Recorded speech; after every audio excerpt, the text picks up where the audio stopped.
اپنے سیاسی شعور کو بھی بیدار کرو، سیاست کو سمجھو، تم کب تک استعمال ہوتے رہو گے؟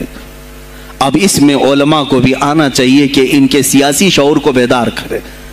تمہارے ساتھ آج جو کھیل کھیلا جا رہا ہے، تم ہر ایک کی جے وجے کرتے ہوئے ہر پارٹی کے پیچھے جاتے ہو، تم نے آج تک اپنا قائد نہیں ڈھونڈا، اپنا قائد نہیں ڈھونڈا۔ اور ان کو دیکھو، وہ کہتے ہیں کہ اگر پیٹرول 200 لیٹر بھی ہو جائے تو ہمارے قائد تو یہی ہیں، اس لیے کہ ہمارا ہم مذہب ہے، وہ ہمارے مذہب کی بات کرتا ہے۔ تمہارا کون ہے میرے عزیز؟ تم کسی پر متفق نہیں ہوتے، اور جو تمہارے لیڈر ہیں وہ کسی اور کے پلو میں چھپے ہوئے ہیں، ہاں کسی اور کی گود میں بیٹھے ہوئے ہیں، جا کر کے یہ سارے مسلمانوں کو کسی اور کے ہاں بیچ کر کے آتے ہیں۔ یہ سیاسی شعور بیدار کرو۔ مجھے معلوم ہے میری یہ باتوں کا سب سے زیادہ ایکشن کون لے گا، مجھے معلوم ہے سب سے زیادہ کس کو کھلبلی مچے گی، وہ بھی مجھے معلوم ہے۔ اس لیے کہ میں ان سیکولر پارٹیوں کے بارے میں بول رہا ہوں جو چہرہ سیکولر بتا کر کے ہم آپ سب کے ووٹ لے کر کے چلے جاتے ہیں، اور پھر مجھے بتاؤ جن کو تم اپنا مسیحا سمجھ کر کے ان کے پیچھے جے جے کرتے گھومتے رہتے ہو، تمہارے مذہب پر آج کیا حملے نہیں ہوئے ہیں، کیا نہیں ہوئے؟ کشمیر آج تک جل رہا ہے، کہاں یہ کانگریس کیوں نہیں بات کرتی ہے جو پورے مسلمانوں کی مسیحا ہے؟ کہاں ہے وہ سماجوادی، وہ بی ایس پی، فلاں جو پارٹیاں جن میں سب مسلمان جاتے ہیں؟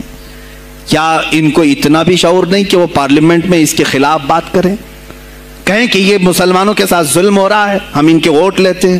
نہیں بات کریں گے، یہ صرف اور صرف تمہیں استعمال کرتے ہیں، اور انہیں معلوم بھی ہے ہم نے ان سب کو خریدا ہے، ان کے لیڈروں کے منہ میں اپنی زبان رکھی ہوئی، یہ کوئی بولے گا نہیں، انہیں معلوم ہے۔ تمہیں یہ اندازہ نہیں میرے عزیزو، آج میں بولوں تو لوگوں کو تکلیف ہوگی۔ کشمیر کے ایسے حالات ہیں، رو رہے ہیں وہاں پر۔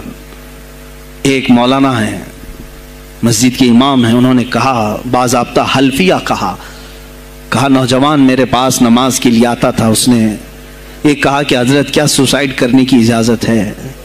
کہا کیوں؟ کہا میرے گھر میں کچھ لوگ داخل ہوئے، میں ان کا نام ذکر نہیں کر رہا ہوں، کچھ لوگ داخل ہوئے، مجھے ہاتھ باندھ کر کے کھڑا کیا، میری ماں اور میری بہن کو ننگا کیا، میرے سامنے کپڑے اتارے اور ان کی عزت لوٹی، اور اس کے بعد مجھے ہاتھ کھول کر کے چھوڑ دیا۔ مجھے بتائیں اس کے بعد بھی جینے کا کوئی مقصد رہتا ہے؟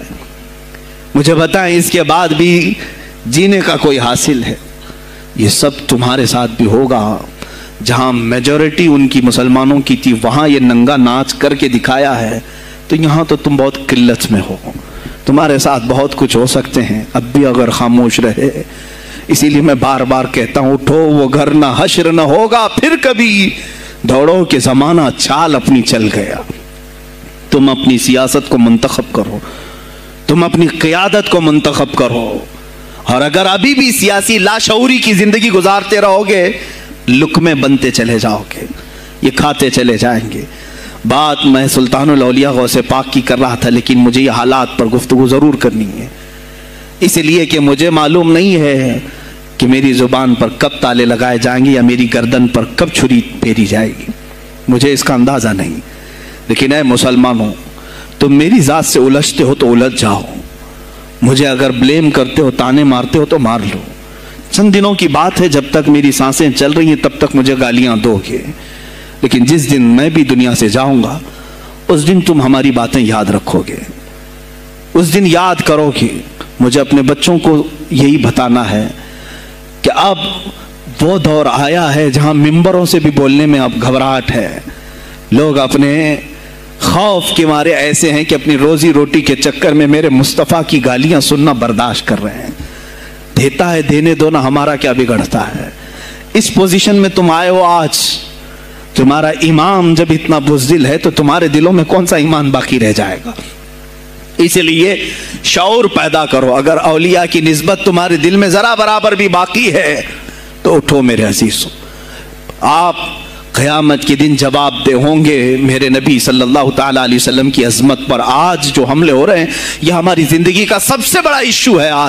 آج مطالبے کرو، مانگو تو کس چیز کو مانگو؟ بس یہ ہے کہ میری نبی کی عزت سلامت رہے، مجھے دنیا میں اور کچھ نہیں چاہیے۔